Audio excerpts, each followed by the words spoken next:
자, 오늘 우리가 볼 수 있는 세상의 끝, 우주의 크기, 이런 주제로 한번 얘기를 해볼 건데요.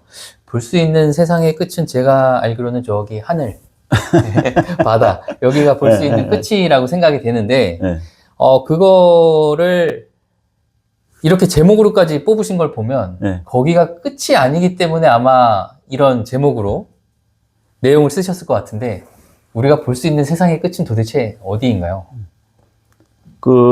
이제, 여러 사람들이 이제 그런 얘기를 하죠. 세상이 얼만큼 크냐, 우주가 얼만큼 크냐, 네. 나이가 얼만큼 오래되느냐. 이제 그게 이제 가장 기본적인 질문이고, 또 이제 이제 현대 물리학도 그런 거에 대해서 좀 얘기를 하고 하는데, 네. 가장 정확한 답은 모른다이죠. 아, 모른다. 모른다. 약간 허무한데요. 네. 모른다인데, 지금 이제 그런 제목으로 뽑았던 것은 우리가 알고 있는, 현대 과학으로 알고 있는 범위 내에서 우주는 직경으로 치자면은 930억 광년. 930억 광년. 네. 그러니까 빛으로 930억 광년이니까 반경으로 하면 460억 광년인가요? 그 정도죠. 네. 그럼 내가 여기서 한쪽으로 쭉 빛으로 가면 465억 광년쯤 가면은 이제 우리가 알 수 있는 우주에 끝이 있다는 거죠. 반대 방향으로 또 뒤로 가도 되고. 내가 지금 우주의 가운데 있다고 가정하면. 네. 근데 이제 우주의 가운데뿐만 아니고 우주의 어느 곳에서도 그 정도 크기라는 거죠. 그러니까 마치 뭐냐면 우리가 이제 바다에서 쪽배 이렇게 타고 있으면 이제 만약 쪽배 높이가 2m다. 그럼 볼 수 있는 그 수평선의 그 범위가 있잖아요. 아니 높은 데 올라가면 훨씬 더 높게 보일 테고. 그런데 바다에 어딜 가더라도 똑같잖아요. 그렇죠. 지구상에 어디. 그러니까 어디 중심이라는 건 없는데 이제 약간 이제 그런 개념이죠. 굳이 보자면은. 그래서 우주의 중심은 어디로 보더라도 우리가 지금 알고 있는 안에서는 그렇다는 거죠. 근데 사실 그 밖에가 뭐가 있는지는 자신 있게 말할 수 없는 거고. 왜냐면 그건 물리학의 범위를 넘어선 범위이기 때문에, 넘어선 영역이기 때문에 우주라는 거지. 한마디로 하자면 우주가 시간과 공간이잖아요. 그죠? 시간과 공간인데 그 밖에 아무것도 없느냐. 우주 465광년 밖에는 아무것도 없느냐 하는 건 사실 모르는 거죠. 시간과 공간이 없다는 개념이 없으니까. 근데 아마 분명히 있을 겁니다. 있을 건데 그거는 이제 확정적으로 얘기할 수는 없고. 그래서 이제 그거와 같은 이제 우주의 크기를 우리가 이제 관측 가능한 우주라고 부르죠. 관측 가능한 우주. 근데 이제 관측 가능한 우주는 무슨 얘기를 하냐면은 물리적으로 거기에 분명히 어떤 공간과 시간이 있다 하는 공간을 얘기를 하는 거고. 근데 이제 그거하고 볼 수 있는 우주하고는 또 틀리죠. 볼 수 있는 우주는 그보다 좀 작을 겁니다. 전파망원경이나 이런 거로 볼 수 있는 길이는 조금 더 작을 겁니다. 그 말씀을 제가 털끝만큼도 이해를 못하겠는데요. 털끝만큼도 진짜 이해를 못하겠어서 이거를 정말 알고 싶다는 생각이 드네요. 그리고 저거 말씀 들으면서 지금 생각나는 거는 과학이라는 게 정말 용기가 있는 사람들이 할 수 있겠다는 생각이 좀 들거든요. 왜냐면은 지구의 끝이 어디냐 그럼 내가 보이는 데가 끝이지. 근데 그게 아니라는 거를 말하고 있는 거잖아요. 내가 보이는 데가 끝이 아니고 저 너머에도 우주가 있다는 거잖아요.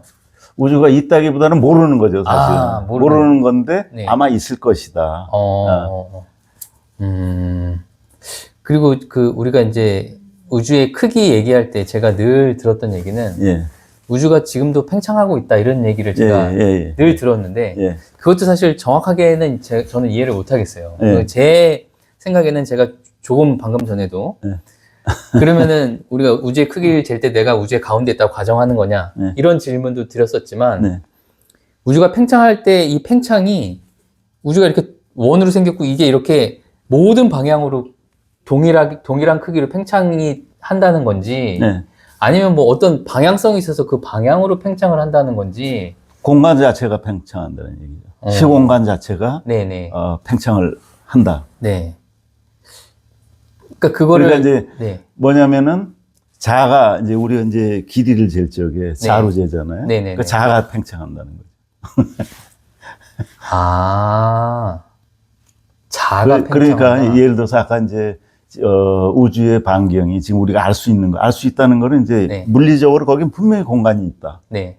465광년 밖에 네. 이 나를 중심으로 네. 어디나 네. 그게 있다. 시간과 공간이 분명히 거긴 있다. 그 밖에는 사실 모르는 거죠. 근데 아마 있을 네. 것이다 이렇게 본다고 했는데 그럼 465광년이잖아요. 네. 465광년인데 우주의 지금 나이는 138억 년이거든요. 네. 138억 년. 네. 그러면은 말이 안 되는 거죠. 왜냐하면 빛으로 138억 년을 가야 되는데 네. 우주의 그 끝까지는 알 수 있는 네. 우리가 이제 그 분명히 있다 네. 하는 거기까지는 465광년이니까 그건 뭐냐면 그 공간 자체가 빛보다 더 빠르게 팽창을 했다 이렇게 이제 보고 있는 거죠. 교수님 제가 지금 길을 잃었기 때문에 제가 지금 길을 좀 네. 찾고 이제 싶은데 저 그림을 보고 뭐 이렇게 네. 하면 좀 예, 쉬운데. 예. 그러니까 저 길을 좀 저기 너무 답답하다고 생각하지 마시고 예. 좀 이제 길을 좀 찾아주시면 좋을 것 같은데 예. 그러니까 저 질문을 들으시면 아마 굉장히 지금 아마 답답하실 것 같아요. 심정적으로 이게 답답하실 것 같은데 왜 그러냐면은 저 같은 사람이 공간이 팽창한다. 우주가 팽창한다. 그러면은 우리가 생각할 수 있는 거는 정육면체 아니면 뭐 구 이런 공간이 뭐가 있고 자 우주가 정육면체 아니면은 구처럼 생겼어. 근데 그게 팽창을 해.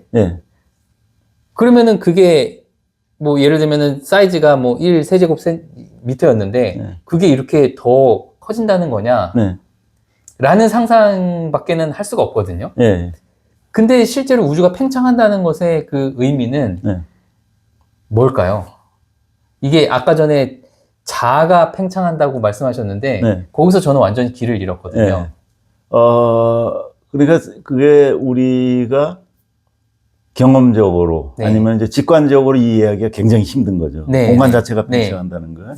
뭐 예를 들어서 풍선이 팽창한다든지 아까 이제 육면체라든지 이런 걸 팽창하는 건 쉽게 이해가 가는데 그거는 어떤 주어진 이런 물체가 팽창하는 거고 이거는 공간은 그 물체를 담고 있는 시간과 물체를 담고 있는 공간이 팽창한다는 거니까 사실은 직관적으로 이해하기는 굉장히 힘들 수도 있죠. 근데 어쨌든 우리의 바탕 자체가 이렇게 팽창하고 있다는 거죠.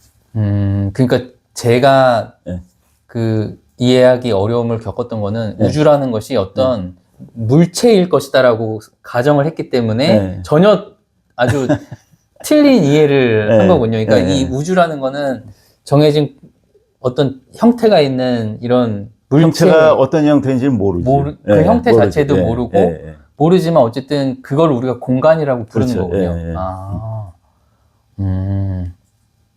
그래서 제가 아까 저기 드린 질문 중에 이게 그러면은 방향성이 있게 팽창을 하는 거냐 아니면은 방향성이 전혀 없는 모든 방향으로 모든 방향으로. 그러면은 이 공간이라는 게 어떻게 생긴지도 모르기 때문에 그게 팽창한다는 것만 알고 있는 거지 뭐 이게 어떤 모습으로 팽창하고 있는지는 모르는 거군요. 그리고 이 자아가 팽창한다는 거는 이거는 무슨 뜻이에요? 자가 팽창한다는 거는 지금 우리가 공간에 있잖아요. 그럼 여기서 여기 자로 이렇게 잴 수 있잖아요. 공간에 이 길이에서 지금 여기 길이는 자로 잴 수 있잖아요. 근데 공간이 팽창한다는 거는 이거 자체가 팽창한다는 거죠. 공간이 팽창하니까 이 자도 같이 팽창한다는 얘기죠. 공간을 담고 있는. 그러니까 만약에 이 책상에 여기 30cm 자가 이렇게 붙어 있는데 이 책상이 팽창하면은 자도 같이 저절로 팽창된다는 말씀이죠. 그런 개념으로 팽창을 한다는 거예요. 그런데 이제 사실은 거기 굉장히 큰 오해가 올 수가 있는데 그렇게 되면 이제 우리 이제 막 서로 지금 여기서 팽창하고 있느냐 그거는 이제 아닌 거죠. 왜냐하면 가까이 있는 데는 만유인력이 있잖아요. 그러니까 사실은 만유인력의 효과가 훨씬 더 큰 거죠. 가까이 있는 전체는 아주 먼 거리로 이렇게 보면 그건 분명히 팽창하고 있다. 제가 지금 한 5분에서 10분 정도 대화를 나눴는데 저는 우주에서 미아가 된 기분이고. 아닙니다. 그리고 이제 차근차근 단계적으로 이제 조금씩 해야 되는데 한꺼번에 다 그러니까 이제 네. 이게 체하는 거죠. 네, 뭐 어떻게 해서라도 이 미로를 뭐 우리가 100번을 하든 200번을 하든 언젠가 이 미로를 좀 빠져나온 기분을 느껴보고 싶다는 그런 좀 갈증이 생기는 것 같습니다. 그 우주의 크기를 우리가 약간 이거를 재보겠다는 시도가 있었던 건가요? 아니면 어느 순간 우주의 크기라는 게 이 정도구나, 아니면 이렇게 측정할 수 있겠구나는 어느 순간 안 건가요? 아니면 누군가 계속 시도를 하다 보니까 이게 도달된 그런 거라고 볼 수가 있는 건가요? 그러니까 1920년대에 물론 이제 20년대에 그 뭐 유명한 얘기지만 그 허블이 이제 멀리 있는 은하일수록 멀어진다 하는 거죠. 멀리 있는 은하일수록 가까이 있는 것보다 거리가 멀리 있는 은하일수록 빨리 팽창한다는 것은 공간이 팽창한다는 얘기죠. 그런 사실을 발견하면서부터 우리가 우주의 크기라는 거를 그렇죠. 말할 수 있는 단계에 접어든 건가요? 그렇죠. 그러면 그때 이후로 우리가 우주의 크기를 뭐 측정하는 정확도나 아니면 뭐 그런 결과물들이 조금 바뀌고 있나요? 아니면은 굉장히 바뀌었죠. 왜냐하면은 허블이 그 팽창을 발견했을 적에는 그 이제 케페이트라는 변광성이라는 이런 별로 관측을 했는데 그 당시에는 변광성이 여러 종류인 줄 몰랐거든요. 그러니까 그 허블이 얻은 데이터는 지금 보면 형편없이 에러 투성이에 적어져. 계산도 잘못했고 측정 방법도 굉장히 안 좋았고 그래서 그 케페이트 변광선이라든지 그 표준 촛불이죠. 표준 촛불 일종의 쫙 이제 촛불이 하나 있으면은 멀리수록 희미해지잖아요. 그 원리로 이제 쟀던 건데 지금은 이제 조금 다른 방법으로 여러 가지 방법이 이제 시도가 되고 있죠. 표준 촛불 얘기부터 해주시면 좋을 것 같은데요. 표준 촛불은 뭐냐면 이제 촛불이 1m 있을 때하고 2m, 3m, 3m 때 점점 흐려지잖아요. 우리가 보기에. 근데 은하도 마찬가지예요. 은하도 멀리일수록 이제 희미하게 보이고 이제 그런 원리로 거리를 쟀는데 멀리 있는 은할수록 더 멀어지고 있다 하는 걸 이제 발견했던 거죠. 그럼 그때 이 망원경으로 보면서 이게 자기가 볼 때 육안으로 그러면 망원경이 전파 빛을 분석한 거죠. 거기 나오는 빛을 분석해서 그게 약간 흐리게 보이면 멀리 있다고. 이제 흐리다 안 거리다는 거리고 그다음에 그 천체가 은하나 이게 어떻게 움직이나 하는 것은 빛 파장을 이제 분석해 보면 알거든요. 그래서 그걸 분석한 거죠. 두 가지죠. 거리하고 저 은하가 어느 정도 있다. 그다음에 그 은하가 어떤 속도로 우리로부터 멀어지고 있다. 그래서 두 가지를 이제 기술을 병합해야 이제 그게 팽창하고 있다는 걸 알 수 있는 거죠. 그런 개념을 표준 촛불은 이제 거리. 거리고 그게 멀어지는 것은 이제 다른 효과죠. 비파장이 그러니까 예를 들어서 멀어지고 있는 거는 이제 빨간 쪽으로 이제 치우치니까. 그럼 그렇게 이제 어쨌든 당시로서는 최선을 다한 거겠지만 지금 보면은 약간 부족한 방법으로 지금은 이제 훨씬 더 개선된 방법으로 하고 있고요. 그다음에 또 이제 꼭 그 표준 촛불이 아니고 다른 방법도 있습니다. 이제 그거는 좀 얘기가 좀 이제 그 기본적인 이 다른 또 저걸 해야 되니까요. 그래서 꼭 그것만으로 지금 측정하는 건 아니다 하는 겁니다. 그래서 참고로 말씀드리면은 그렇게 그런 이제 뭐 초신성이라든지 뭐 지금 미리 이제 말씀드렸는데 이런 거 하는 것은 굉장히 좀 틀린 결과가 있습니다. 최근에 그거하고 다른 방법으로 한 거하고 그래서 그 속도에 대해서 팽창하고 있는 속도에 대해서 어떤 그 긴장이 있어요. 과학 지금 최근에 과학에 그래서 그건 이제 나중에 말씀드리려고. 근데 어쨌든 간에 팽창하는 거는 분명한 거고. 팽창하는 건 분명한데 그거에 대해서 약간 뭐 이론이 약간 지금 이론보다는 이제 그 기술적인 거 어느 정도 속도로 멀어지고 있는 거. 그러면은 뭐 일반인 입장에서 가장 궁금한 거는 100년 전에 우리가 그래 찾았어 했던 그 우주의 크기하고 2020년대를 사는 우리가 지금 우리 첨단의 과학이 말하는 그 크기가 실제 얼마큼 달라졌나요? 굉장히 틀려졌죠. 그러니까 허블이 계산했던 거는 지금 뭐 제가 정확히 이제 이 슬라이드를 보면 알겠지만, 우주의 나이가 그렇게 이제 역환산을 하면은 팽창하고 있는 걸 역으로 시간을 거꾸로 돌려보면 어느 정도 전에 팽창했는지 알잖아요. 뭐 40억 년, 40억 년인가, 뭐 17억 년인가, 지금 제가 정확히 모르겠는데. 굉장히 좀 짧았습니다. 근데 그 당시에 벌써 이미 한 40년대, 20세기 중반에 지질학자들이 지구의 나이 이런 걸 알았거든요. 그러니까 맞지가 않는 거죠. 우주의 나이하고. 지금은 굉장히 틀리죠. 그러니까 맨 처음에 우리가 그런 망원경으로 측정했던 지구의 나이는 뭐 한 수십억 년 정도였는데 지금 우리가 138억 년이라고 말하고 있는 근데 지금 138억 년에 대해서도 약간 틀립니다. 이게 또 바뀔 수 있는. 바뀌는 게 아니고, 이제 방법에 따라서 약간 그 논란이 있어요. 그래서 그거는 굉장히 좀 구체적인 거기 때문에 나중에. 뭐 지금 이 주제하고 조금 약간 벗어난 걸 수도 있는데, 예를 들면 일반인들은 이제 과학에 맞는 게 아니다. 과학도 맨날 틀린다. 이런 주장을 할 때 이제 이런 걸 자료로 하는 것 같아요. 야, 맨 처음에는 수십억 년이라고 했더니 너 왜 오늘은 138억 년이라고 말해? 이러면서 과학도 맨날 뭐 딴소리하고 틀리는 거 아니야? 이렇게 이제 생각하는 경우가 많단 말입니다. 근데 그게 지금 아니고, 과학은 그래도 어쨌든 일관된 얘기를 하고 있다고 우리가 이해를 하려면 이 두 가지 다른 결과를 우리가 어떻게 이해하면은 이게 연속적인 그래도 과학의 발전이라고 이해할 수 있을지. 그러니까 이제 과학이 찾는 거는 조금 전에 말씀드린 대로 일관된 얘기를 찾는 게 아니죠. 일관된 얘기를 찾는 게 아니라 모든 사람들이 객관적으로 그때 인정하는, 그 당시에 인정하는 최선의 답을 갖다가 찾는데, 이제 그 답은 여러 개가 될 수가 있어, 당연히.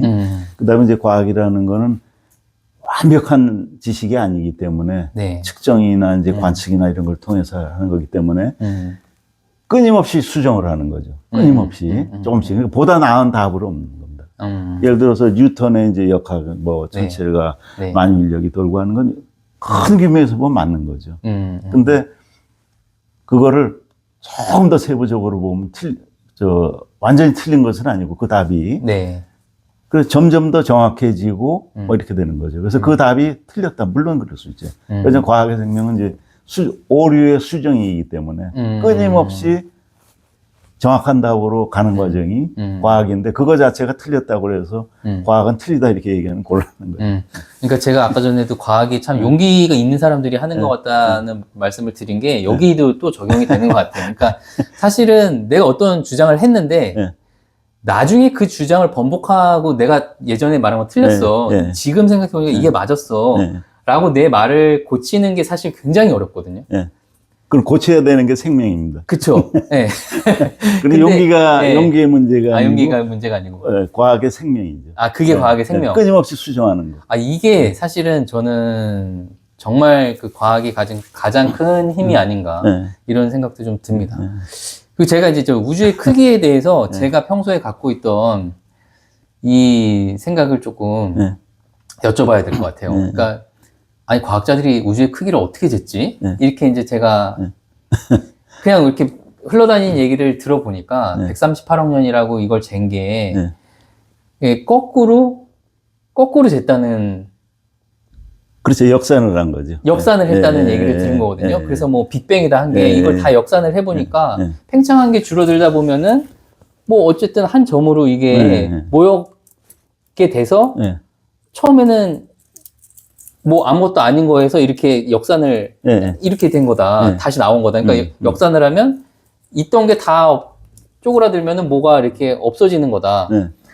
이렇게 돼서 그 쪼그라드는 시간이 138억 년이고 다 쪼그라들면 한 점이 되니까 그렇게 제가 이제 들었는데 이게 맞는 건가요? 처음에는 맞았습니다. 처음에는 맞았습니다. 그래서 역산을 해갖고 이제 그게 이제 허블의 법칙이죠. 아까 그 허블이 발견했을 때요. 그래서 이제 비례적으로 넣는다 그래서 그걸 허블 상수라고 불렀어요. 상수라는 건 이제 비례가 이제 이렇게 일정한 비율로 이제 늘어나는 거죠. 그때 속도가 멀리 아주 비례적으로 된다고 해서 허블 상수라고 불렀거든요. 그게 언제까지냐면 이제 20세기까지는 이렇게 불렀어요. 근데 최근에 네. 한 20세기 네. 들어가서는 그게 아니다 한 겁니다. 네. 왜냐면 그거는 허블 상수가 아니고 그 허블 상수는 그 늘어나는 속도는 네. 시시각각 변했습니다. 우주에서. 그래서 그건 허블 상수가 아니라 허블 파라미터, 허블 변수라고 불러야 되거든요. 정확히는. 그래서 그게 일정하게 역산을 단순하게 이렇게 해갖고 딱 나온 게 아니라 처음에는 그랬습니다. 20세기에는. 근데 지금은 그게 시간에 따라서 변하는 속도가 이제 느려진 거죠. 그러면은 이것도 제가 착각을 했네요. 네, 그러니까 네. 제가 그냥 허블 상수 이렇게 들었을 때는 네. 이건 상수니까 네. 그냥 어떤 숫자가 상수 아닙니다. 고정된 줄 알았어요. 그냥. 물리학자들도 네. 그걸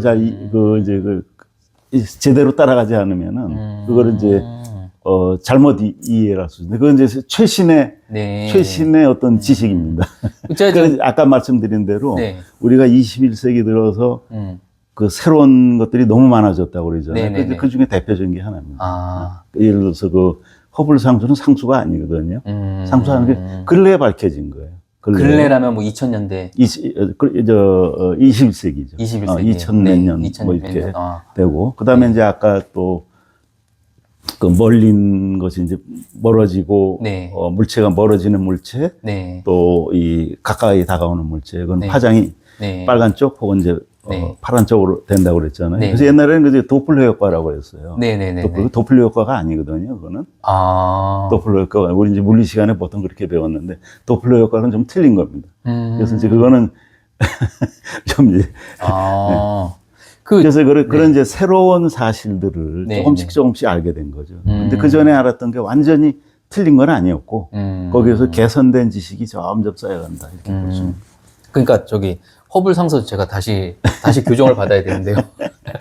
이 허블 상수라는 게 저는 예를 들면 뭐 56, 79 이런 숫자일 줄 알았어요. 상수니까. 숫자입니다. 근데 지금 제가 교수님 말씀 들어보니까 이거는 그 일정한 비율? 그러니까 그 비율을 그러면 그 비율에 대한 숫자가 있는 거군요. 그렇죠, 있죠. 어떻게 보면 예를 들어서 지금 허블 상수 같으면은 지금의 상수입니다. 지금 현 시점에. 근데 시간에 따라서 변했다고 그러잖아요. 그래서 그 상수가. 그래서 지금의 상수는 숫자로 분명히 나타낼 수가 있죠. 근데 예전에는 이게 바뀌었다는 겁니다. 근데 그 과정은 조금 복잡한데. 그러면 뭐 이게 뭐 정확한 건 아니지만 그냥 비유적으로 우리가 얘기를 해보자면 허블 상수라는 게 예를 들면은 138억 년에서 128억 년까지는 뭐 10이었는데 이게 변할 수 있다는 거죠. 128억 년에서 118억 년 사이에는 뭐 15가 될 수도 있고 이런 구간별로 다른 구간별로는 이제 수시로 좀 변했는데 지금 우주의 나이가 138억 년이다 하는 거 그거를 다 고려해서 그렇게 나온 거예요. 지금은 직선적으로 구한 게 아니고. 그러니까 예전에는 직선적으로 구했던 거죠. 예전에는 직선적으로 해봤더니 몇십억 년이 나온 거고. 그건 훨씬 더 전이고요. 근데 20세기 후반까지만 해도 이랬는데, 그래서 그때는 그래서 정확하게 우주의 나이를 이제 확정짓지를 못했던 거죠. 네. 그러면 이런 그 우주의 크기를 이렇게 잴 때도 보면은 뭐 허블 망원경이 있는 시절, 그다음에 더 좋은 망원경들이 나오잖아요. 그런 망원경들이 나올 때마다 우리가 새로운 어떤 이런 이게 우리가 상수인 줄 알았더니 이게 변수야. 뭐 이런 거가 다 같이 연동돼서 이렇게 가는 건가요? 점점 정밀해지는 거죠. 그러니까 대표적인 게 제임스 웹 망원경이잖아요. 나사에서 띄운 거. 그거로 이제 굉장히 좀 정확하게 현재 허블 상수죠. 현재 허블 변수. 그거를 이제 구하죠. 그래서 정확한 값들이 있는데, 이제 아까 말씀드렸는데, 그게 다른 방법으로 생각하고 조금 틀려요. 그러면은 이 우주의 크기라는 게 어쨌든 상수가 아니고 변수더라도 방향성은 있는 건가요? 그렇죠. 팽창하는 거. 그러면 이게 뭐 점점 더 이렇게 되는 방향으로 가는 건가요? 아니면 뭐 이렇게 가속 팽창도 최근에 하는 거죠. 그것도요? 최근에 하는 그런 걸 우리가 21세기 지나서 하는 21세기 들어서. 발견은 1998년에 이제 그 단서를 발견했고, 그걸 확정적으로 이제 이렇다는 거는 이제 2000년대 초반에 그 이제 거의 그게 맞다 이렇게 된 거죠. 그러고 보니까 제가 뜨문뜨문 가속팽창이라는 얘기는 들어봤거든요. 그 단어는. 가속팽창 같은 경우에는 지금으로부터 한 50억 년 전, 60억 년 전부터 네. 가속팽창을 한 거예요. 그러면 이 가속팽창 속도가 변했다는 얘기입니다. 그러니까. 이 용어가 사실은 허블 상수하고 전혀 다른 얘기가 아니고 이렇게 허블 상수는 이제 고정된 건데 아까 속도가 변한다고 그랬죠. 그렇게 이제 변했다는 거죠. 알겠습니다. 그래서 우리가 재보니까 우주의 크기가 시간으로 따지면 138억 년이 된 거고 그 다음에 저로서는 가장 이해할 수 없는 것 중에 하나가 지금 어쨌든 공간이 있잖아요. 그리고 뭐 우리가 지구도 있고 뭐 달도 있고 이게 보이잖아요. 공간이 있다는 게 이제 직관인데 이게 태초에는 138억 년 전에는 팽창하기 전에는 무슨 단어를 붙여야 될지도 모르겠어요. 이게 점이라고 말해야 될지 뭐 이걸 도대체 뭐라고 그게 이제 정확한 답은 모른다죠. 아까도 말씀드렸지만은 정확한 답은 모른다는데 이제 보통 그거를 우리가 이제 특이점이라고 부르잖아요. 싱귤라리티, 점이라고 그러는데 사실은 점이라는 건 물리적인 개념이고 수학적인 개념이잖아요. 점이라는 거는 사실 점이라는 건 이 세상에 있을 수가 없는 거죠. 점은 위치만 있고 면적은 없는 거잖아요. 근데 이 세상에 그런 건 없죠. 그렇죠. 이 세상에 그런 건 없죠. 그러니까 완전히 개념적인 거군요.